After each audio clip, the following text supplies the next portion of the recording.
Hello friends, मेरा नाम है रश्मि और स्वागत है आपका मेरे इस चैनल पर जिसका नाम है टीचिंग लर्निंग। जहां अभी हमारी सीरीज चल रही है डीईसी की, जहां पर हम डीईसी 1 के ब्लॉक नंबर 1 और ब्लॉक नंबर 2 यानी ब्लॉक नंबर 1 और ब्लॉक नंबर 2 को कंप्लीट कर चुके हैं। फ्रेंड्स, आप सभी से रिक्वेस्ट है, अगर आपने अभी तक मेरा यूट्यूब चैनल पर वीडियो नंबर 1 यानी ब्लॉक नंबर 1 और ब्लॉक नंबर 2 नहीं देखे तो प्लीज स्टूडेंट्स जाके देखिए, ताकि आपके अपकमिंग एग्जाम्स के लिए आपकी प्रिपरेशन बहुत अच्छी हो जाए। और आप सभी से रिक्वेस्ट है कि अगर आपने मेरे चैनल को सब्सक्राइब नहीं किया है तो प्लीज सब्सक्राइब करिए, लाइक करिए और शेयर करिए। चलिए, आज आपका टाइम वेस्ट ना करते हुए मैं पॉइंट पे आती हूँ और हम पढ़ना स्टार्ट करते हैं, क्योंकि फ्रेंड्स एग्जाम बहुत पास में है और पढ़ना बहुत कुछ है। ब्लॉक नंबर 1 में हमने 5 यूनिट पढ़ी है और ब्लॉक नंबर 2 में हमने 6 से लेकर 11 तक की यूनिट्स पढ़ी है। आज हम पढ़ेंगे ब्लॉक नंबर 3 में या ब्लॉक नंबर 3 में यूनिट नंबर 12 से।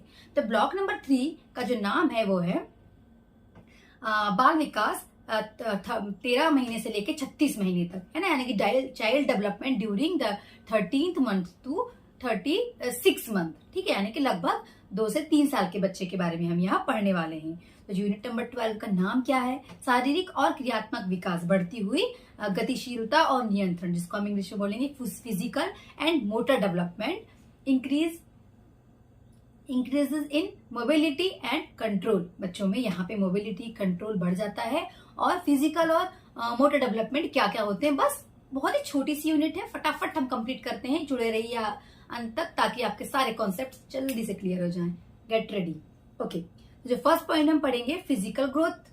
तो हम सभी छोटे छोटे बच्चों को हमने देखा और आपने ऑब्जर्व भी किया होगा, नहीं किए हैं तो आप जरूर करिएगा कि जो ग्रोथ होता है बच्चों का, फिजिकल ग्रोथ की जो मैं बात कर रही हूँ, जहां हमने 12 महीने तक का ग्रोथ तो देखे, अब हम देखेंगे 13 से 36 मंथ तक। तो क्या क्या ग्रोथ हम ऑब्जर्व करते हैं? बच्चों में ग्रोथ बहुत स्पीड से होने लगता है, पर उतनी स्पीड से नहीं होता जितना कि 12 महीने में हुआ है ना। यहाँ पे ग्रोथ होता है, बच्चों की हाइट बढ़ती है। हाइट बच्चों की आधी होती है उस एज से जब बच्चे एडल्ट हो जाएंगे। तो अभी जितने बच्चे की हाइट है समझ लीजिए अब उसके दुगने हो जाएंगे वो जब वो एडल्ट हो जाएंगे। ठीक है, यानी कि जैसे जैसे टीनेजर्स में जाएंगे तब तक टीनेज खत्म होते होते उनकी हाइट उतनी ही होगी जितनी अभी है, उससे दुगनी होगी। ठीक है, और जो बच्चों का वजन है वो अभी जितना है उससे 5 गुना होगा जब वो 19 साल के होंगे। तो मतलब कि 5 गुना कम है जब वो 19 साल के होंगे उससे अभी बच्चों की। ठीक है, और लेकिन देखिए वेरिएशंस हो सकता है। मैं ये इंडियन बच्चों की बता रही हूँ कि हमारे इंडिया में ऐसा है, क्योंकि क्लाइमेटिक कंडीशन, खान पान यहाँ अलग है। अलग अलग कंट्रीज में ये सारे ग्रोथ, हाइट का ग्रोथ और जो वेट है वो अलग अलग हो सकता है। ठीक है, माइंड का डेवलपमेंट बहुत फास्ट होता है, बच्चे बहुत जल्दी चीजों को ग्रैप्स करते हैं, समझते हैं। इसलिए कि चाइल्ड एजुकेशन, जो प्री प्राइमरी एजुकेशन है, इस पे विशेष ध्यान दिया गया और देना भी चाहिए, क्योंकि मैक्सिमम ब्रेन का डेवलपमेंट इस एज में हो जाता है। ठीक है, और हम क्या देखेंगे कि बोन्स स्ट्रांग होने लगती हैं, बॉडी में बहुत सारे सेल्स बनने लगते हैं, अलग अलग ऑर्गन स्ट्रांग होने लगते हैं, बॉडी के मैक्सिमम पार्ट पूरे कंप्लीटली बन जाते हैं, बोन्स स्ट्रांग हो जाती हैं। ठीक है, और बच्चा अब स्टेज में बहुत सारी चीजें करने लगता है, जिसमें हम मेन पॉइंट देखेंगे ग्रॉस मोटर स्किल्स और फाइन मोटर स्किल्स। तो बोलोगे मैडम ग्रॉस मोटर स्किल्स और फाइन मोटर स्किल्स क्या होते हैं? छोटी छोटी चीजें जो आप ऑब्जर्व कर रहे हैं, आप देखिए कि हम यहाँ से कैसे उनको करेक्ट करेंगे, है ना। तो ग्रॉस मोटर स्किल्स क्या होती हैं? स्थूल क्रियात्मक कौशल, है ना, जिसको हिंदी में हम बोलते हैं, जैसे कि क्रॉस मोटर बड़े बड़े अपने बॉडी के बड़े बड़े पार्टों, मतलब बड़े बड़े तरीके से यूज करना, बड़े बॉडी के बड़े पार्ट्स का यूज करना। छोटे छोटे पार्ट का हम यूज कहाँ करते हैं? फाइन मोटर स्किल्स पे। बोलोगे मैडम कैसे? जैसे पैरों से दौड़ना, चलना, कूदना, पैरों पर कंट्रोल रखना, है ना, चल पाना, सेल्फ कॉन्फिडेंट आता है बच्चों को कि अब वो चल पा रहे हैं खुद, है ना, फेंकने लगते हैं चीजों को, कूदने लगते हैं। तो ये है ग्रॉस मोटर स्किल्स। और फाइन मोटर स्किल्स क्या है? अब वो अपनी छोटी छोटी, है ना, जिसको बोलेंगे सूक्ष्म क्रियात्मक कौशल का उपयोग करेंगे, अपने सूक्ष्म बॉडी के अंगों का यूज, सूक्ष्म मतलब कि जो कौशल, जो स्किल है, सूक्ष्म स्किल्स का यूज करेंगे। कैसे? अब वो पकड़ना सीखेंगे, उंगलियों का यूज करना सीखेंगे, लिखना सीखेंगे, बटन दबाएंगे, स्विचेस को बार बार दबाएंगे। ठीक है, छोटी छोटी चीजें गिरी रहेंगी उनको उठाना सीखेंगे, अपने हाथ से खाना सीख जाएंगे, है ना। अगर आपने उनको दाने दिए खाने के लिए तो अब वो उठा के खा सकते हैं। लेकिन इसके पहले 12 महीने तक बच्चे छोटी छोटी चीजों को, एकदम छोटे छोटे सीड्स को उठा के खाना नहीं सीखते, क्योंकि तब उनका फाइन मोटर स्किल्स डेवलप नहीं हुई थी। ठीक है। और उस टाइम तो ग्रॉस मोटर स्किल्स भी उतनी डेवलप नहीं होती है, ठीक है। तो यहाँ पे हम ये देखेंगे स्क्रबलिंग कर सीखना चाहिए। अब बोलोगे मैडम स्क्रबलिंग क्या होता है? स्क्रबलिंग मतलब गोदागादी करना, है ना। कुछ भी टेढ़ी मेढ़ी आकृतियां बनाएंगे, कुछ भी गोला गाली कुछ भी बनाएंगे, ठीक है। ये बार बार करते हैं बच्चे, ठीक है। मुट्ठी में चीजों को पकड़ना सीख जाएंगे, उंगलियों का कंट्रोल सीख जाएंगे, उंगलियों का यूज करना सीख जाएंगे। पहले तो बच्चे मुट्ठी से पकड़ेंगे, जैसे कि पेन पकड़ना है ऐसे पकड़ते हैं ना। फिर जब बच्चों को हम धीरे धीरे सिखाते हैं तो वो अपने फाइन मोटर स्किल्स का यूज करना सीख जाते हैं। उंगली से प्रॉपरली पेंसिल्स को या चौक को पकड़ के फिर वो धीरे धीरे स्क्रबलिंग करना है, गोदागादी करना सीखने लगते हैं। और धीरे धीरे यही स्टेज उनको लेके जाती है प्रॉपर राइटिंग की तरफ, है ना। और नेक्स्ट स्टेप है हमारा कि हम देखभाल कैसे करेंगे, टेक केयर। जो हमने प्रीवियस यूनिट में पढ़े, टेक केयर में हमें किन किन बातों का ध्यान रखना है। बच्चों के खान पान, क्यों, है ना, कैसे खान पान पे, क्योंकि अब बच्चे बड़े हो रहे हैं, ठीक है। अब बच्चों को उनकी पसंद की चीजें खाना है ना। अब बच्चे सामाजिक तरीके से खान पान सीख जाते हैं। कैसे बोलोगे कि मैम कैसे सामाजिक तरीके से सीखते हैं बच्चे खान पान? क्योंकि बच्चे अब शायद स्कूल जा रहे हैं, शायद आंगनबाड़ी जा रहे हैं, शायद प्ले ग्रुप में कहीं जा रहे हैं, प्ले एक्टिविटीज कर रहे हैं। तो वो अपने दोस्तों के साथ बैठ के सोशलाइज्ड भी हो रहे हैं, उनके साथ बैठ के खा रहे हैं, उनके साथ शेयरिंग कर रहे हैं। तो इस तरीके से बच्चे सोशलाइज्ड भी हो रहे हैं, खाने से भी वो सोशलाइज्ड होना सीख रहे हैं, है ना। खाने पे हमको और किन बातों का ध्यान देना है, क्योंकि ये ग्रोइंग स्टेज है बच्चों की, अब वो ग्रोथ कर रहे हैं, तो उनको ऐसा खाना देना जिसमें कार्बोहाइड्रेट हो, विटामिन हो, मिनरल्स हो, है ना, कैल्शियम हो, फैट हो। तो क्या देंगे हम उनको? प्रॉपर चपाती देंगे, राइस देंगे, रागी देंगे। अलग अलग स्टेट्स पे अलग अलग फ्रूट्स होते हैं जिनमें रिच ऑफ कार्बोहाइड्रेट होता है, रिच ऑफ प्रोटीन। प्रोटीन के लिए आप दाल दीजिए, है ना, अलग अलग टाइप के सीड्स दीजिए खाने के लिए। फैट के लिए आप बच्चों को क्या दे सकते हैं? घी दीजिए, दूध दीजिए, मिल्क दीजिए, बटर दीजिए, है ना। फैट के लिए ये सब, है ना। मिनरल्स के लिए आप अलग अलग फ्रूट्स वगैरह दीजिए खाने के लिए। तो ऐसे बच्चों को सारे न्यूट्रिएंट्स मिलेंगे, क्योंकि ये ब्रेन मतलब ब्रेन का या मानसिक रूप से, शारीरिक रूप से ग्रोइंग स्टेज है। तो यहाँ हमको इन बातों का विशेष ध्यान देना होता है। फिर है वैक्सीनेशन, जिसे हम टीकाकरण बोलते हैं। मैंने कल आपको बताया था कि किस किस एज में, किस किस मंथ में कौन कौन से वैक्सीनेशन होते हैं। मैक्सिमम वैक्सीनेशन 1 साल के अंदर हो जाते हैं, कुछ जो रह जाते हैं वो हम इस स्टेज में करते हैं। बहुत ही कम रहते हैं इस एज में जो वैक्सीनेशन बच्चों के। बाकी मैक्सिमम वैक्सीनेशन बच्चों के 0 मंथ से 12 मंथ तक हो ही जाते हैं, ठीक है। तो ये हमारा इस यूनिट का पूरा सार है। थोड़ी सी यूनिट है, बहुत छोटी सी यूनिट है, बहुत अच्छा कंटेंट दिया हुआ है। आप जब भी पढ़ रहे हैं अपने आसपास के बच्चे, अपने बच्चों को कनेक्ट करके यहाँ पे सीखिए। तो हमारी यहाँ पे 12 यूनिट खत्म होती है। यूनिट नंबर 13 जिसका नाम है संज्ञानात्मक विकास, मानसिक संकल्पना और प्रतीकात्मक विकास शक्तियों की ओर, जिसको हम इंग्लिश में बोलेंगे cognitive development, mental presentation and symbolic thought, ठीक है। यहाँ पे जो हमने यूनिट नंबर 8 पढ़ी थी, है ना, वहां पे हमने कॉग्निटिव डेवलपमेंट के बारे में पढ़े थे और स्टेज 1 पढ़े थे जीन पियाजे की। तो उसके ही आगे की जो स्टेज है उसके बारे में यहाँ पर दिया हुआ है। जो फर्स्ट स्टेज थी जीन पियाजे की, सेंसरी मोटर स्टेज, उसमें हमने 4 सब स्टेजेस के बारे में पढ़े थे। यहाँ से यहाँ पर 5th और 6th स्टेज के बारे में दिया हुआ है। और जो कॉग्निटिव डेवलपमेंट की प्री ऑपरेशनल स्टेज है उसके बारे में, दोनों के ही बारे में दिया है। क्योंकि जो एज है हम इस ब्लॉक में देख रहे हैं, बच्चों की जो एज है वो दी हुई 13 से 36, तो इसी क्राइटेरिया में वो बच्चे आते हैं। तो चलिए हम पढ़ते हैं आगे, क्योंकि दूसरे साल के बच्चे 2 साल के बच्चे हो गए हैं, है ना। तो यहाँ पे जो जीन पियाजे का जो स्टेज है सेंसरी मोटर स्टेज, इसमें जो 4th स्टेज तक हमने पढ़ ली, जो 5th स्टेज है ना, उसमें क्या है कि 12 मंथ से लेके 18 मंथ तक के बच्चे आते हैं। तो हम यहाँ जानते हैं कि बच्चे क्या करते हैं इस एज में, बहुत सारा ग्रोथ हो जाता है बच्चों की बॉडी में। जैसे कि चीजों को बहुत अच्छे से बच्चे ऑब्जर्व करने लगते हैं। यहाँ पे जीन पियाजे ने अपने ही बच्चे के एक्सपेरिमेंट के बारे में बताया है, जिसको मैं आपको बता रही हूँ, जिससे आप बहुत सारी चीजों को फील कर पाएंगे या समझ पाएंगे, है ना। जैसे देखिए, जीन पियाजे ने बताया कि उनका बच्चा जब इस उम्र में था तो उन्होंने देखा कि उनका जो बच्चा है वो रोटी के टुकड़ों को एक बार तोड़ के फेंकता है जमीन पर, ठीक है, ऊपर से नीचे। लेकिन वो ये ऑब्जर्व करते हैं कि उनका बच्चा बार बार ये चीज को या इस क्रिया को बार बार कर रहा है, ठीक है, 8 से 10 बार, 15 बार, 20 बार। और वो क्यों कर रहा है? क्योंकि हर बार वो ऑब्जर्व कर रहा है कि वो रोटी का टुकड़ा अलग अलग तरीके से गिर रहा है और वो फेंक भी उसको अलग अलग तरीके से रहा है। तो यहाँ बच्चों में इतना सारा ग्रोथ हो जाता है मेंटली कि वो चीजों को अलग अलग तरीके से ऑब्जर्व करने लगते हैं, ठीक है। चीजों में क्या क्या चेंजेस आ रहा है, नई नई चीजों को यूज करना सीख जाते हैं, क्या क्या बदलाव आ रहा है। आपने देखा होगा कि तोड़ना, फोड़ना, मरोड़ना, फेंकना, ये सब चीजें इस स्टेज में बच्चे सीख जाते हैं। इस स्टेज को बोलते हैं ट्रायल एंड एरर की स्टेज, है ना, यानी प्रयत्न और त्रुटि का स्टेज है बच्चों को। यहाँ बार बार बच्चे जो है प्रयास करते हैं, फिर गलती करते हैं, फिर प्रयास करते हैं, फिर गलती करते हैं, और इसी प्रकार बच्चे फिर आगे सीखते हैं। ठीक है, और इस स्टेज में ही बच्चों का बहुत सारा लैंग्वेज डेवलपमेंट हो जाता है या भाषा का विकास भी होने लगता है, क्योंकि बच्चे कुछ कुछ शब्दों को बोलना सीखने लगते हैं धीरे धीरे। ठीक है, इसके बाद 6 सब स्टेजेस है, जिसमें 18 टू 2 साल तक के बच्चे आएंगे, 18 मंथ से 2 साल तक के बच्चे। तो इसका भी जीन पियाजे ने एक एग्जाम्पल दिया है कि एक बच्ची का उदाहरण देके मैं आपको समझाती हूँ। एक बच्ची है, उससे आप बहुत अच्छे से समझ पाएंगे इस स्टेज में क्या बताने की कोशिश किया है। एक बच्ची है, वो एक चैन है पतली सी इतनी लंबी, उसको एक माचिस की डिब्बी में डालने की कोशिश कर रही है। वो एक बार डालती है, चैन गिर जाती है, जा ही नहीं पाती पूरी। फिर दोबारा भी वो डालने की कोशिश करती है, चैन बार बार उससे गिर रही थी। ऐसे 10 से 12 बार होता है, लेकिन वो आखिरी बार 13वें बार जब प्रयास करती, 13 टाइम जब वो कोशिश करती है, तो वो अब चैन को मिडिल से उठाती है।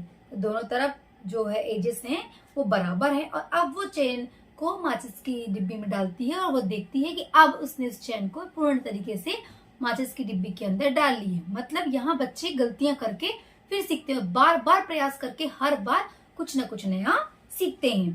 ठीक है, सोच विचार करते हैं, चीजों का हल खुद ही ढूंढ लेते हैं बच्चे। ठीक है, घटना और जितनी भी घटनाएं होती हैं, बच्चे उन सारी परिस्थितियों से नई नई चीजों को ग्रैप्स करते रहते हैं। ऐसे एक उदाहरण मैं आपको बताऊंगी। एक छोटी सी बच्ची है, सीता नाम की, वो बार बार दरवाजे के पास जाती है। जब तक उसके पेरेंट्स घर में रहते हैं, तो दरवाजे के पास जब भी वो जाती है, दरवाजा खोलते हैं, वो घर के बाहर चले जाती है। लेकिन एक दिन ऐसा होता है कि घर पे कोई नहीं होता, वो दरवाजे के पास जाती है, दरवाजे को ढकेलती है, दरवाजा खुल जाता है, और उसके वो बाहर चल जाती है। वो समझ जाती है कि दरवाजे को ढकेलने से दरवाजा खुल जाता है। लेकिन तीसरी बार जब वो प्रयास करती है, तीसरे दिन, तो वो देखती है कि दरवाजे को पैर से या हाथ से ढकेलने पर वो नहीं खुल पा रहा है। वो बार बार ऐसा करती है और दरवाजा नहीं खुलता। धोखे से उसका हाथ चिटकनी पे चले जाता है, और चिटकनी खसकने से दरवाजा खुल जाता है। तब सीता सीखती है कि दरवाजा सिर्फ धक्का देने से नहीं खुलता था, दरवाजा खुलता है चिटकनी के खोलने से भी। और तब फिर वो एक नई चीज को फिर से सीखती है। तो बच्चे इसी प्रकार इस उम्र में बच्चे अपनी गलतियों को, अपने प्रयास को बार बार करके ही नई नई चीजों को सीखते हैं, और उनके ब्रेन का डेवलपमेंट होते रहता है। ठीक है, इसके बाद जीन पियाजे की जो सेकेंड स्टेज है, जिसका नाम है प्री ऑपरेशनल स्टेज, जिसको हम हिंदी में बोलते हैं पूर्व संक्रियात्मक अवस्था, जिसमें 2 से 6 साल तक के बच्चे आते हैं, जिसे हम प्री स्कूल के बच्चे भी बोलते हैं। लेकिन कुछ चीजें मैं आपको बता देती हूँ। जैसे 2 साल तक के जो बच्चे, उसमें क्या होता है, बहुत स्पीड से लैंग्वेज डेवलपमेंट होता है, बहुत तीव्रता से भाषा का विकास होता है। आसपास की वस्तुओं को बहुत तीव्रता से वो जानना स्टार्ट कर देते हैं, चीजों को बहुत ध्यान से ऑब्जर्व करते हैं। लगातार वो खेलेंगे, उनको रेत में खेलना, उनको मिट्टी में खेलना, उनको बाहर खेलना बहुत ज्यादा पसंद आने लगता है। अगर आपने उनको ये 2 पेन दिए, 2 लकड़ी दिए, तो कौन सी बड़ी है, कौन सी छोटी है, वो आइडेंटिफाई कर लेते हैं। आपने अगर 2 पत्थर दिए हैं, तो कौन सा बड़ा है, वो कौन सा छोटा आइडेंटिफाई कर लेते हैं। लेकिन अगर आपने 3 से 4 चीजें उनको दे दिए, तब वो जजमेंट करना उन्हें नहीं आता। इस स्टेज में वो धीरे धीरे आगे के स्टेज में 3 से 4 वस्तुओं में डिफ्रेंशिएट करना सीखते हैं, पर अभी वो 2 वस्तुओं में डिफ्रेंशिएट करना सीख जाते हैं इस उम्र के साथ आते आते। और इस उम्र में एक चीज और ऑब्जर्व करेंगे, बच्चों को अपने ही उम्र के लोगों के साथ खेलना तो बहुत पसंद होता है, पर वो कुछ ही समय तक खेल पाते हैं, और उसके बाद वो अकेले ही खेलना पसंद करते हैं। ये कुछ मेन कैरेक्टरिस्टिक्स है। बच्चों को रेत में खेलना पसंद होता है, बच्चों को पानी में खेलना पसंद होता है। इस एज की ये मेन सिम्टम्स हैं या मेन चीजें हैं जो बच्चों को हम इस उम्र में ऑब्जर्व करेंगे। यही हमारी 13 यूनिट में दिया है। यहाँ हमारी 13 यूनिट खत्म हुई। यूनिट नंबर 14, भाषा संबंधी विकास, शब्दों से वाक्यों का प्रयोग, है ना। जैसे बच्चों में हम देखेंगे कि लैंग्वेज डेवलपमेंट या लैंग्वेज से रिलेटेड डेवलपमेंट कैसे होता है, और कैसे बच्चे वर्ड्स से सेंटेंसेस में पहुंच जाते हैं। क्योंकि अर्लियर में देखिए हमने बच्चे छोटे छोटे वर्ड्स बोल रहे हैं, अब हम देखेंगे बच्चे कैसे कैसे सेंटेंसेस बोलने लगते हैं और कैसे इसकी बिगनिंग होती है। ठीक है, तो उसके पहले देखिए आपके बुक में जो है ना कि लैंग्वेज से रिलेटेड बहुत सारी चीजें दी हुई, हिंदी लैंग्वेज और कुछ कुछ इंग्लिश लैंग्वेज के बारे में, तो आप पढ़ लीजिएगा। जनरली मुझे लगता है इंग्लिश ग्रामर और हिंदी ग्रामर की बेसिक चीजें आपको पता होंगी, इसलिए मैं वो नहीं बता रही हूँ। आपको बेसिक चीजें दी हुई है ना, कि सब्जेक्ट ऑब्जेक्ट का यूज कैसे करते हैं, कर्ता कर्म, है ना, ये सब चीजों के बारे में दिया हुआ है। तो वो आपको जनरली हिंदी ग्रामर में पढ़े होंगे, वो मैं नहीं बता रही हूँ। मैं आपको बच्चों के पर्सपेक्टिव से यहाँ पे क्या दिया हुआ है वो मैं आपको बता रही हूँ। ठीक है, दिया हुआ भाषा किस प्रकार से भिन्न। देखिए क्या है ना, कुछ जनरल रूल्स हैं सारी लैंग्वेजेस में एक से यूज होते हैं।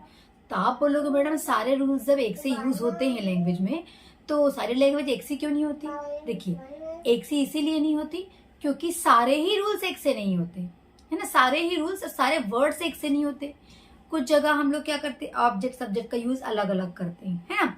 तो इसीलिए क्रमबद्ध तरीके से जो हम वर्ड्स का यूज करते हैं जब सेंटेंस का फॉर्मेशन होता है तो वो हिंदी में अलग होता है, वो इंग्लिश में अलग होता है। इसीलिए लैंग्वेजेस को समझ पाना थोड़ा हमारे लिए मुश्किल होता है। मैं हिंदी इंग्लिश की बात करी, ऐसे तमिल तेलुगु कन्नड़ा इन सब में वेरिएशंस है, इसलिए हर लैंग्वेज को समझने में हमें थोड़ी थोड़ी दिक्कत होती है। ठीक है, स्टेजेस कौन कौन सी हैं जिससे हम ग्रैप्स कर सकें भाषा को? हम नहीं है छोटे बच्चे। तो देखिए, जब बच्चे का पहला जन्मदिन आता है, जब बच्चा 12 माह का होता है, तब तक कुछ कुछ वर्ड्स बोलना सीख जाता है। जैसे कि मैंने आपको प्रीवियस यूनिट में बताया था कि दाद दाद दाद दा पापा पापा दूध दूध दू, ये सब बोलना बच्चा सीख जाता है। ठीक है, ये सब बच्चे बोलना सीख जाते हैं। ठीक है, लेकिन जैसे ही बच्चे का सेकंड बर्थडे आता है 2 साल का जब बच्चा हो जाता है, तब उसके अंत तक बच्चे 300 शब्द का ज्ञान रखने लगते हैं। 300 शब्द बच्चों को आने लगते हैं और तीसरे जन्मदिन तक बच्चों को 900 शब्द आने लगते हैं। ज्ञान तो उनको बहुत सारे शब्दों का होता है, लेकिन जो उनको पता होते हैं वो 300 शब्द होते हैं या 900 शब्द होते हैं। 2 साल में 300 और 3 साल में 900 शब्द। ऐसा नहीं है कि इतने ही शब्द, लेकिन वो समझ बहुत सारी भाषाओं को, बहुत सारे शब्दों को समझने लगते हैं, है ना।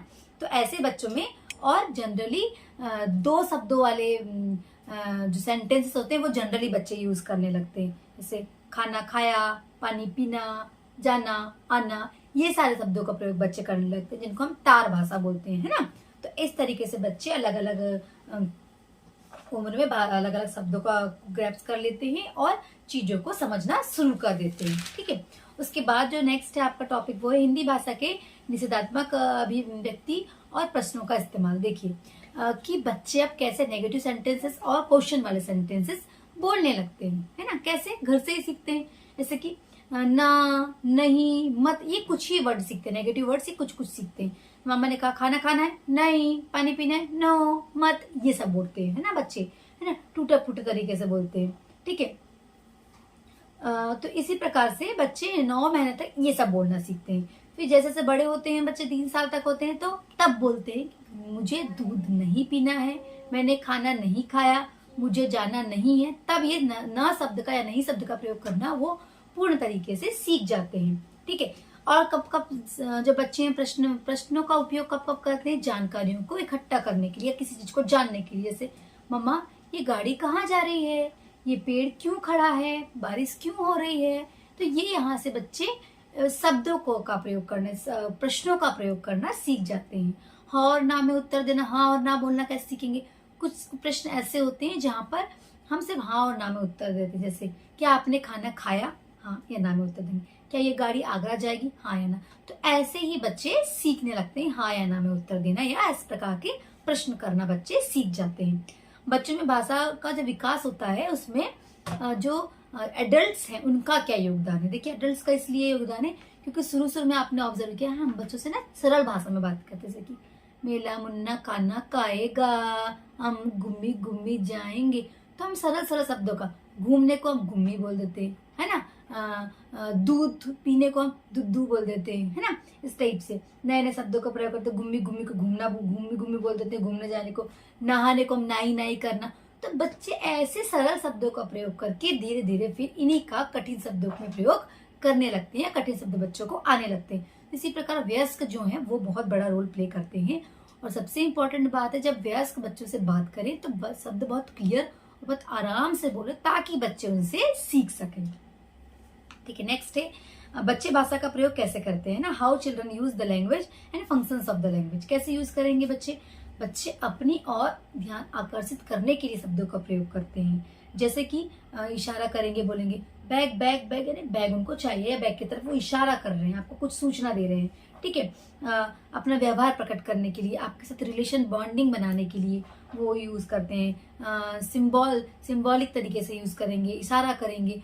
ये उनकी इनिशियल स्टेज में भाषा होती है, या बोलने की कोशिश करते हैं और धीरे धीरे वो फिर बोलने लगते हैं, है ना। किसी के गुण बता रहे हैं, अरे मम्मा ये पेड़ नीला है, हरा है, ऐसे धीरे धीरे बोलते हैं और फिर बच्चे शब्दों को अच्छे तरीके से बोलना सीख जाते हैं। सवाल करके आप बच्चों ने आपसे सवाल करे, आपने उसका उत्तर दिए पूर्ण तरीके से, तो बच्चे ऐसे में भी भाषा को सीखने लगते हैं, है ना। वेरिएशंस इन लैंग्वेज एक्वाजिशन, यानी बच्चे जब भाषा को सीख रहे हैं तो वेरिएशंस क्यों है।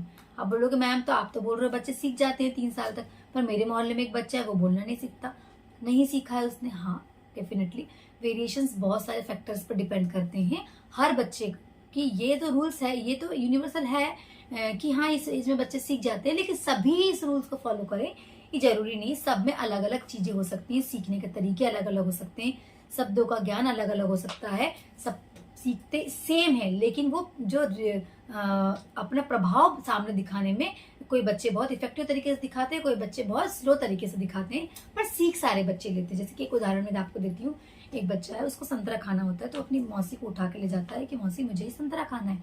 उसकी मौसी बोलती जब तक तुम संतरे ये शब्द नहीं बताओगे क्या है तब तक मैं तुमको खाने नहीं दूंगी। वो हंसने लगता है, बोलता चलो। उसके पास मौसी बोलती बोल के बताओ ये क्या है, सन ऐसा बोलता है। और धीरे धीरे फिर वो मतलब वो समझ पा रहा है कि संतरा है, लेकिन वो अभी बोलने में उतना सक्षम नहीं है, पर वो चीजों को समझ पा रहा है ना। ऐसे ही एक फैमिली में एक बच्ची है, उसके परिवार में लोग 3 तरीके की भाषा बोलते हैं ना, तमिल तेलुगु या हिंदी, तमिल तेलुगु इंग्लिश, ऐसा कुछ 3 प्रकार की भाषा बोलते हैं। 3 साल तक वो बच्ची बोलना ही नहीं सीखी, तो घर के लोगों को लगता है इसको कुछ भाषा ही नहीं आती। पर कुछ समय बाद वो देखते हैं एक दिन अचानक बच्ची बोलने लगती है, और वो ऑब्जर्व करते हैं कि बच्ची तीनों भाषाओं में आसानी से बोल सकती है। तो ये बच्चों में अलग अलग कैपेसिटी होती है भाषा को एक्वायर करने की। ठीक है, ये हमारी जो 14 नंबर की यूनिट है उसमें इस बारे में दिया हुआ है। तो यहाँ हमारी 14 यूनिट खत्म होती है। यूनिट नंबर 15, क्या नाम है यूनिट नंबर 15 का? Social emotional development, expanding relationship and the emerging self. बोलोगे मैम क्या मतलब है इसका? देखिए, इसका मतलब है सामाजिक संवेगात्मक विकास, बढ़ते हुए संबंध और स्वयं का उभरना। स्वयं मतलब खुद का। तो इसमें एक बच्चे के खुद के बारे में कि बच्चा अब थोड़ा बड़ा हो गया है और उसमें क्या क्या चीजें हम सोशल इमोशनल डेवलपमेंट देखेंगे, वो इस हमारी 15 यूनिट में दिया हुआ है ना। तो फर्स्ट पॉइंट है हमारा डेवलपिंग ऑटोनॉमी। आप बोलोगे मैडम ये क्या है, थोड़ा समझाइए। तो चलिए मैं आपको समझाती हूँ। इसको हिंदी में बोलते हैं स्वायत्तता का विकास। तो क्या है मैम ये स्वायत्तता का विकास? एक उदाहरण से हम समझेंगे स्वायत्तता का विकास, है ना। एक दीपक नाम का लड़का है, उसकी मौसी उसके लिए बना के लाती है दाल चावल की खिचड़ी, और वो ला के रखती है टेबल पर, बोलती बेटा इसको खा लो। 1 बार 2 बार 3 बार बच्चा हर बार जवाब देता है मुझे नहीं खाना है, नहीं, नो, नहीं नहीं नहीं। प्यार से समझाती है उसकी माँ मौसी, उसको बहुत प्यार से बुला के दुलार करके, लेकिन तब भी उस बच्चे का जवाब रहता है कि मुझे नहीं खाना है। अंतिम प्रयास में उसकी मौसी बोलती है ठीक है बेटा मैं किचन में जा रही हूँ, लेकिन इस खिचड़ी को अब तुम खाना मत। और वो टेबल में रखकर चले जाती है। वो किचन तक आधा पहुंचती ही नहीं है कि तब दीपक जाता है और खिचड़ी को खा लेता है ना।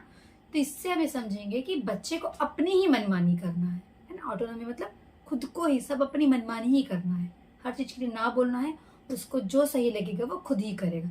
इस परिस्थिति में इस समय बच्चे को ये लगने लगता है कि सब काम मैं खुद ही कर सकता हूँ। जैसे अगर माँ उसको चम्मच से खाना खिलाती है तो वो चम्मच मांग लेता है कि मैं अब खुद ही खा सकता हूँ। अगर माँ या पिता उसको हाथ पकड़कर सीढ़ी चढ़ाते हैं तो हाथ छोड़ देता है कि मैं अब खुद ही चल सकता हूँ। अगर उसकी मम्मी उसको साइकिल चलाने में हेल्प करती है तो वो हाथ मम्मा का ढकेल देता है या दूर खसकाता है कि मैं इतना सक्षम हो गया हूँ। बोलता नहीं है पर वो ऐसा बिहेव करता है कि मुझे छोड़ दो, मैं सब कुछ कर सकता हूँ। ये भावना इस स्थिति में इस उम्र में बच्चे की आ जाती है। बार बार मना करना, हर चीज के लिए मना करना, है ना। अपना काम सारे काम अपनी इच्छा अनुसार ही करवाना, सारा काम मैं खुद ही कर लूंगा, है ना। किसी चीज पर खुद चढ़ना फिर उतरना, अपने आप को इतना मैच्योर समझना कि मैं सारे काम खुद कर सकता हूँ। ठीक है। और हतोत्साहित हो जाना, शेम और डाउट, ये शर्म और शक दोनों की भावनाएं बच्चों की इस उम्र तक आ जाती है। संबंध स्थापित करना भी बच्चे सीख जाते हैं, रिलेशन स्टेब्लिश करना। बोलोगे मैम कैसे? देखिए हम ऑब्जर्व करेंगे, अगर हम किसी 6 महीने के 2 बच्चों को भी साथ में रखते हैं ना, तो दोनों एक दूसरे की ओर आकर्षित होते हैं, खेलना सीखते हैं, दोनों को टच करते हैं। ये तो 6 महीने की बात है। 6 महीने के बाद जैसे जैसे बच्चे बड़े होते हैं एक दूसरे की ओर आकर्षित होते हैं, अपनी उम्र के बच्चों के साथ खेलना पसंद करते हैं, बात करना पसंद करते हैं, हंसना मुस्कुराना, और धीरे धीरे इसी तरीके से सोशलाइजेशन होने लगता है, बच्चों में रिलेशन स्टेब्लिश्ड होने लगते हैं। परोपकार और सहानुभूति ये भी सीखते हैं बच्चे, है ना। कैसे सीखते हैं बच्चे, ये सब सोशलाइज्ड या सोशल इमोशनल डेवलपमेंट के अंदर आते हैं। कैसे, अल्ट्रिज्म और एम्पैथी कैसे सीख रहे हैं बच्चे। परोपकार का मतलब है कि किसी की भी मदद करना, अपने उम्र के किसी दोस्त की मदद करना बिना किसी स्वार्थ और लाभ के। बोलोगे मैम समझाइए, चलिए मैं एक बहुत ही अच्छे उदाहरण से समझाती हूँ। आप में सब टीवी मोबाइल देखते होंगे, वहाँ बीच बीच में एक ऐड आता है। मैं किसी प्रोडक्ट का या किसी भी उत्पाद का यहाँ पर एडवर्टाइजमेंट नहीं कर रही हूँ, स्पॉन्सर नहीं कर रही हूँ, मैं आपको बता रही हूँ। सिर्फ एक वॉशिंग पाउडर का ऐड आता है जिसमें एक बच्चा अपनी माँ से कहता है कि मैं फुटबॉल मैच खेलने जा रहा हूँ, मुझे एक जूते दिला दीजिए। उसकी माँ उसको दिला देती है और उसकी माँ अपने ऑफिस से बहुत जल्दी आती है देखने के लिए ग्राउंड में कि आज मेरे बेटे का मैच है।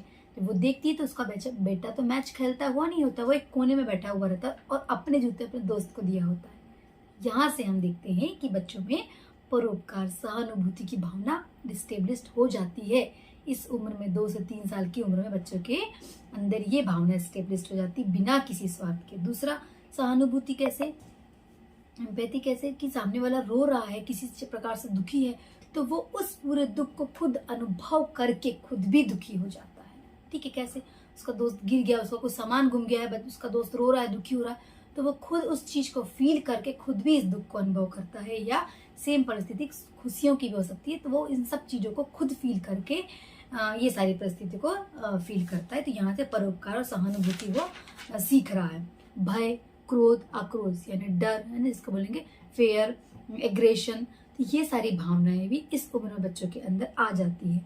अब भय कैसे सीखा बच्चा, देखिए एक बच्ची है, वो रोड को पार कर रही है, लेकिन वहां पे साइकिल, एक बहुत तेजी से कोई साइकिल आ रही है, तो उसका भाई उसको जोर से खींच लेता है और डर को शो करता है।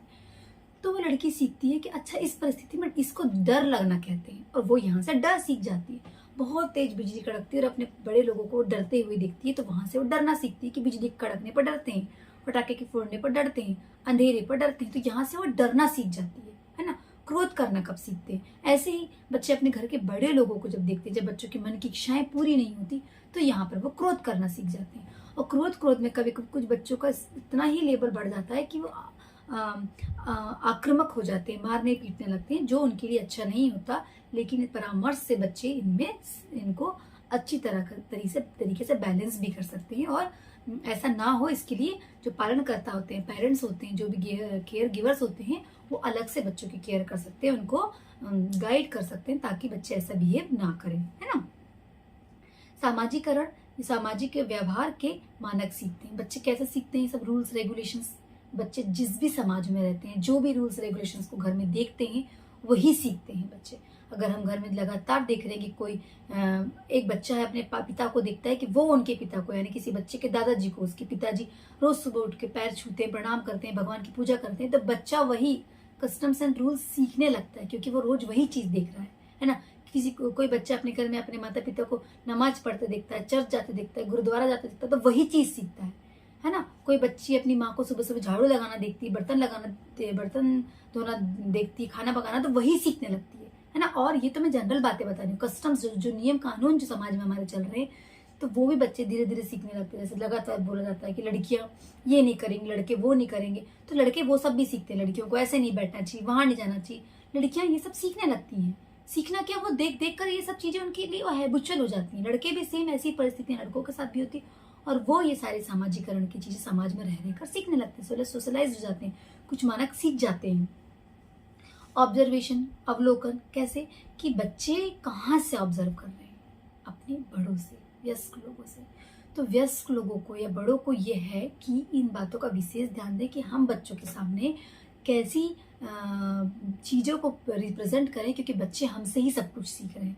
तो हमको अगर बच्चों को अच्छी चीजें सिखाना है, अच्छा पोषण करना है उनको, तो हमें भी अपना बिहेवियर इतना अच्छा रखना होगा इस उम्र में कि बच्चे हमसे अच्छी चीजें सीखें। ठीक है, तभी बच्चों का सोशलाइजेशन होता है, क्योंकि वो हमसे, हमारे आजू बाजू के लोगों से ही सीखता है सारी चीजें, और यहीं से उसका सोशलाइजेशन होता है।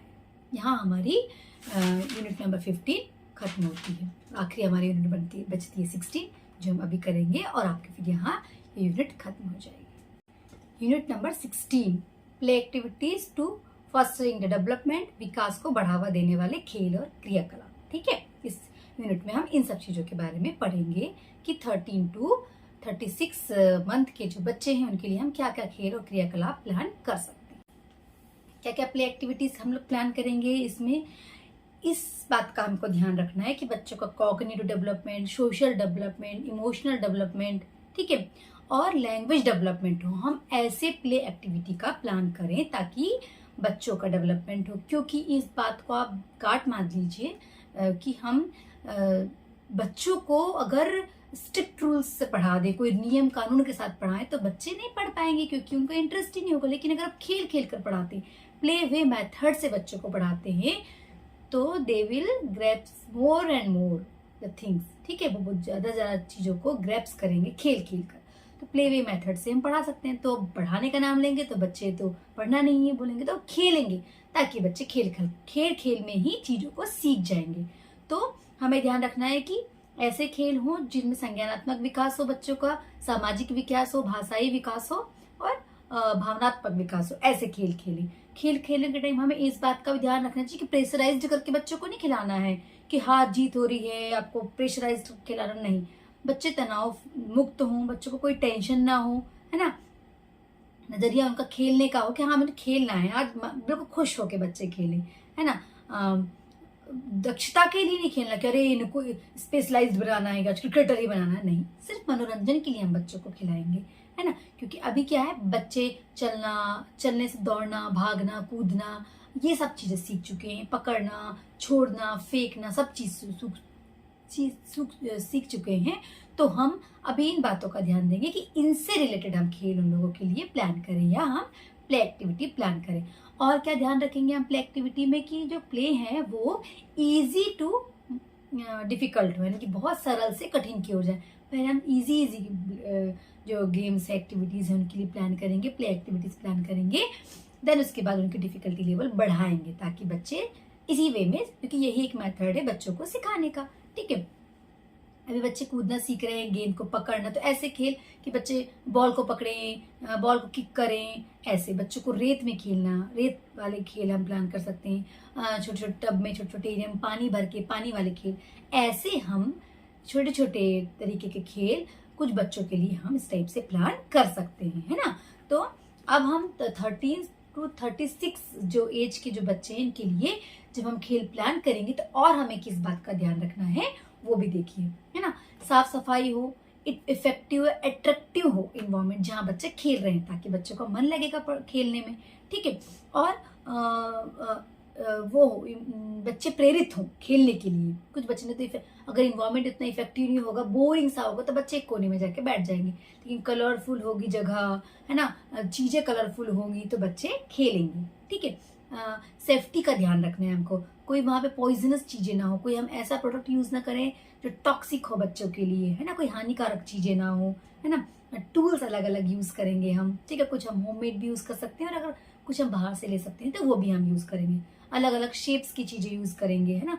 और अगर हम खुद बनाते हैं घर पे तो हम किन किन बातों का ध्यान रखेंगे। देखिए, कपास से हम चीजें बना सकते हैं, कतरन से, कपड़ों की कतरन से, पेपर से, बलून से, कुछ प्लास्टिक से, खड्डों से, इन चीजों का हम यूज करके बना सकते हैं। बोलोगे मैडम कैसे कैसे खेल बनाएंगे। देखिए, हम एनिमल्स बना सकते हैं, हम बर्ड्स बना सकते हैं, हम बॉडी के पार्ट्स बना सकते हैं। तो बच्चे खेल खेल कर ही ये सारी चीजें सीखेंगे, आपस में बात करके सीखेंगे। हम दुकान खिला सकते हैं बच्चों को, तो सोशलाइज्ड होना सीखेंगे बच्चे, है ना। बच्चों को खरीदना बेचना सिखाएंगे, इससे बच्चे सोशलाइज्ड होंगे, बात करना सीखेंगे, लैंग्वेज डेवलपमेंट होगी।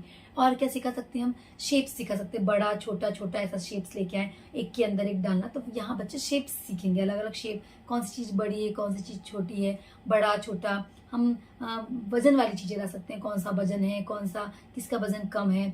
हम धागा ला सकते हैं, छोटी छोटी बीड्स ला सकते हैं, भिरोना, उससे बच्चों की gross fine motor skills develop होंगी। हम बॉल को पास करना सिखा सकते हैं, हम बच्चों को एक्सरसाइज करना सिखा सकते हैं, हम छूना सिखा सकते हैं, है ना, छुप कर ढूंढना। तो ये सारे छोटे छोटे प्ले एक्टिविटीज़ हैं जो बच्चों को हम प्लान कर सकते हैं उनके 13 to 36 मंथ के टाइम इंटरवल में, और इससे बच्चों के ब्रेन का कॉग्निटिव, सोशल, इमोशनल और लैंग्वेज डेवलपमेंट होगा। यहाँ पे हमारी ब्लॉक नंबर 3 कंप्लीट होता है। फ्रेंड्स, आपसे सभी से मेरा रिक्वेस्ट है, प्लीज कहीं कुछ ऐसा लग रहा है आपको कुछ छूट रहा है या कुछ आपको एक्स्ट्रा चाहिए कि मैं इसमें और बताऊं, वैसे मैंने सारे टॉपिक शॉर्टली कंप्लीट किया है, ठीक है, तो आप मुझे कमेंट कीजिए। और दूसरा कि ताकि हम सब मिलके समस्या का समाधान कर सके, आपके एग्जाम्स के लिए हम अच्छे से सारे कॉन्सेप्ट क्लियर कर सके। और फ्रेंड्स, प्लीज आप सबसे रिक्वेस्ट है, प्लीज मेरे चैनल को सब्सक्राइब करिए, ज्यादा से ज्यादा सब्सक्राइब करिए, लाइक करिए और शेयर करिए, ताकि हम और अच्छी अच्छी चीजें अच्छे से और कंटेंट लेके आए और अच्छे से हम पढ़ाई करें, ताकि हमारे अपकमिंग एग्जाम बहुत अच्छे जाए। और फ्रेंड्स, आप पूरी मेरी सीरीज में जुड़े रहिएगा। हम आगे सारे DEC 1 कंप्लीट करने के बाद DEC 1 के सारे क्वेश्चंस करेंगे इंपॉर्टेंट। अभी तक जितने भी क्वेश्चंस आए उनको लिखना कैसे आप आंसर राइटिंग करेंगे, वो सब मैं बताऊंगी, ताकि आपके डेफिनेटली 90+ मार्क्स आए। बस आपसे रिक्वेस्ट है कि आप मेरे चैनल में जुड़े रहिए आखिरी तक। DEC 1, DEC 2, DEC 3 पूरा हम आपके एग्जाम के पहले तक कंप्लीट कर लेंगे, ताकि आप अच्छे से रिविजन भी कर सकें।